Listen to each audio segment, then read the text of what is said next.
자, 이렇게 비극적인 상황 속에도 정부와 조사팀은 사고 원인 규명을 위해서 속도를 내고 있습니다. 대규모 인명피해의 원인 가운데 하나로 지목된 바로 콘크리트 둔턱에 대한 국토부의 설명 먼저 들어보시죠. 무안공항의 경우 방위각 시설이 활주로 종단 안전구역 외곽에 설치되어 있는 것을 확인했습니다. 해외 사례도 미국의 LA 공항이 이 콘크리트를 이용을 해서 높이를 올렸고, 아까 이런 어떤 규정들에 대해서는 제가 좀 더 파악을 하고 다시 좀 말씀을 드리겠습니다. 범위 밖에 있었기 때문에 여러 가지 제한된 규정들이 적용되지 않고 있다.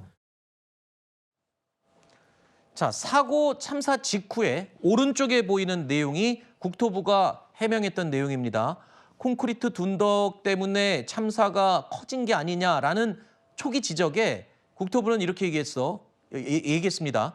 규정 위반한 게 아니다라고 밝혔습니다. 그리고 둔덕이 안전구역에서 60m 정도 더 떨어져 있기 때문에 규정에도 위반된 게 아니다. 이렇게 설명을 했었습니다. 그런데 왼쪽에 보시는 지난 2015년 연구 용역 보고서가 뒤늦게 확인이 됐습니다. 근데 이 내용을 살펴보면 부러지기 쉬운, 그러니까 비행기가 쓸고 가더라도 충돌을 벌이지 않도록 약한 재질로 만들어야 한다라는 내용이 보고서에 있었고요. 또한 지금 방위각, 말하자면 둔덕 위에 설치한 것으로 지금 확인이 되고 있는 이 방위각 시설 지점까지 활주로 종단 안전구역이 충분히 확보돼야 한다라는 보고서가 확인이 된 겁니다. 이렇게 되면 국토부의 사고 직후 해명과 과거에 이미 규정된 내용과 차이가 큽니다. 앞뒤가 달라요. 이 부분은 사실 국토부에서 발표한 내용은 규정에 따른 조금 원론적인 답변이었다, 이렇게 좀 이해가 될 수가 있는데요. 네. 당시 이제 이 설치 당시에 관련된 부분들은 이제 무안공항이 지어질 당시에 기준의 적합성이라든지 이런 부분들에 대해서 아마 기본적인 사항들로 말씀을 하신 것 같아요. 다만 문제는 이제 법이나 기준들, 시설 기준들을 정확히 지켰느냐라고 하는 부분들이 하나가 있고, 또 하나는 시설 기준을 지켰다 하더라도 그 이후에 확인된 여러 가지 위험에 대한 시설 보완들, 이런 것들이 이루어졌느냐라고 하는 부분들이거든요. 그래서 2015년에 무안공항의 안전에 관련된 연구 용역 보고서 결과에는 이런 방위각 시설까지 이런 종단 안전구역을 더 확장하는 것이 좋겠다라는 의견들이 분명히 있었는데, 그렇다면 이런 부분들을 추진을 하는 과정이었는지, 아니면 이런 부분들이 보고서에 있었음에도 불구하고 자체적으로 이런 부분들을 반영 안 한 것인지, 이런 부분들은 조금 더 꼼꼼하게 확인해 볼 필요는 있겠습니다.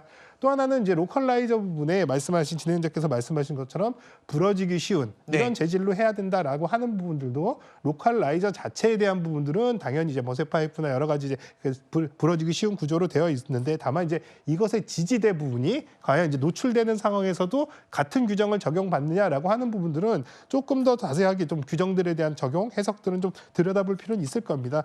어쨌든 간에 규정을 정확하게 준수해서 문제가 없다 하더라도 추가적인 안전에 대한 부분들의 고려, 이런 부분들이 적극적으로 이루어졌느냐, 또 알고 있으면서도 이루어지지 않은 상황이냐, 이런 부분들이 수사라든지 조사 이런 과정에서 좀 쟁점이 될 것 같습니다. 네.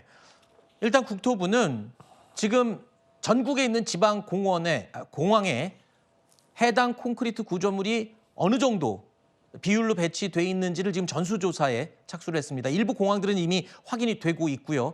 이 무안공항의 콘크리트 구조물, 조금 전에 말씀하신 것처럼 안전 거리를 확보해야 되는지, 또는 이 둔덕을 설치를 해야 되는 건지 안 해야 되는 건지 논란이 되고 있는 가운데, 저희 채널A가 어제 단독으로 취재했던 내용에 따르면 이게요, 원래 공항이 개항될 때는 이퀄라이저라는 시설이 평지에 설치되도록 돼 있었다는 증언이 나왔습니다.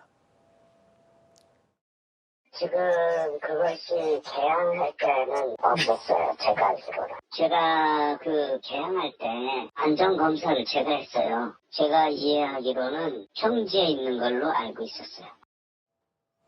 자, 이 증언대로라면 아까 말씀하신 것처럼 이퀄라이저라는 설비 자체는 부러지기 쉬운 재질로 돼 있다 하더라도 결국에 지금 참사가 커진 가장 큰 이유 중에 하나가 그 2m가 넘는 둔덕 아닙니까? 여기에 충돌하면서 지금 폭발과 화재가 이어진 건데, 지금 증언은 그렇습니다. 원래 개항할 때는 평지에 이퀄라이저가 설치되도록 돼 있었다. 그런데 언젠가 이게 추가돼서 설치가 된 거잖아요. 보도에 따르면 언젠가 이 상당량의 시멘트를 추가로 구입을 했고 설치를 한 것으로 확인이 되고 있어요. 이렇게 되면 언제 왜 저거 둔덕을 만들어 세웠는지 이것도 조사 핵심이 될 것 같습니다. 그렇습니다. 언급을 해주신 것처럼 만약에 이 무안공항이 지어졌을 당시에는 평지에 로컬라이저가 설치가 되어 있었는데 그 이후에 이 로컬라이저, 그러니까 방위각에 기한 연한이 있습니다. 그래서 15년 주기로 이것을 새롭게 교체를 해야 되기 때문에 새로운 공사가 시행이 됐다라는 것이에요.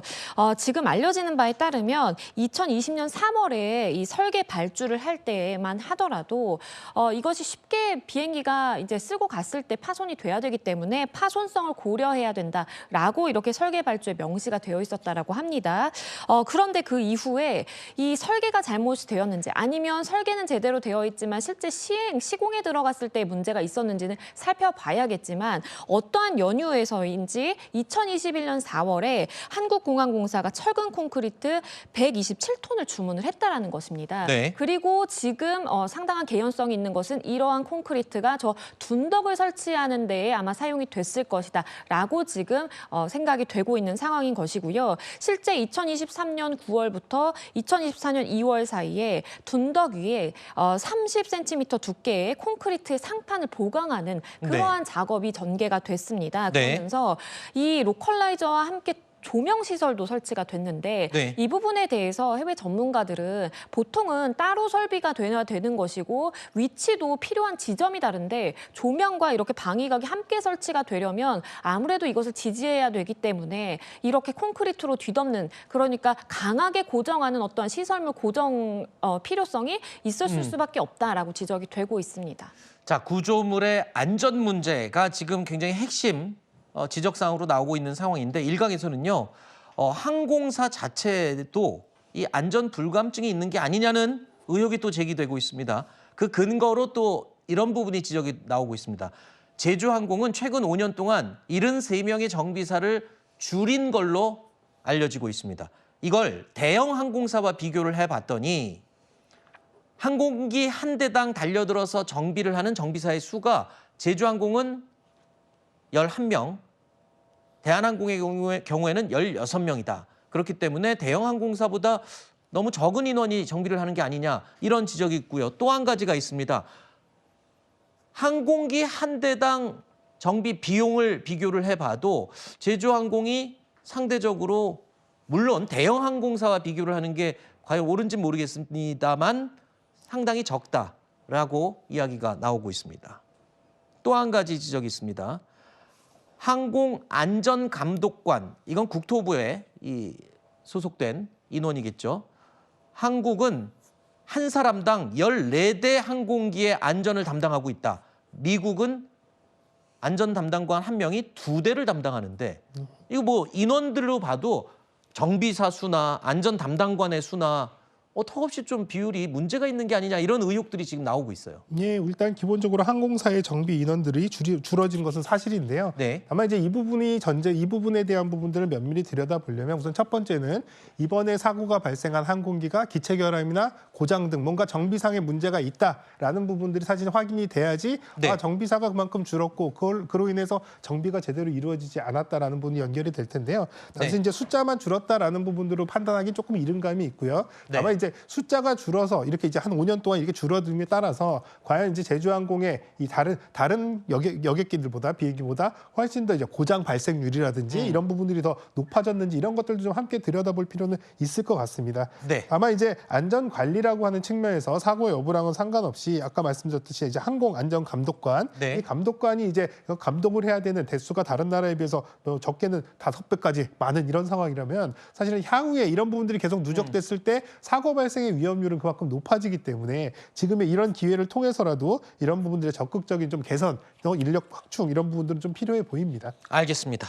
자, 내일이면은 회수한 블랙박스 음성 저장 장치의 내용이 해독이 완료된다고 하니까요. 조금 더 구체적인 사고 원인을 확인할 수 있을 것으로 예상이 됩니다. 자, 여기서 사건 사고 이야기는 마치도록 하겠습니다. 오늘 두 분 감사합니다.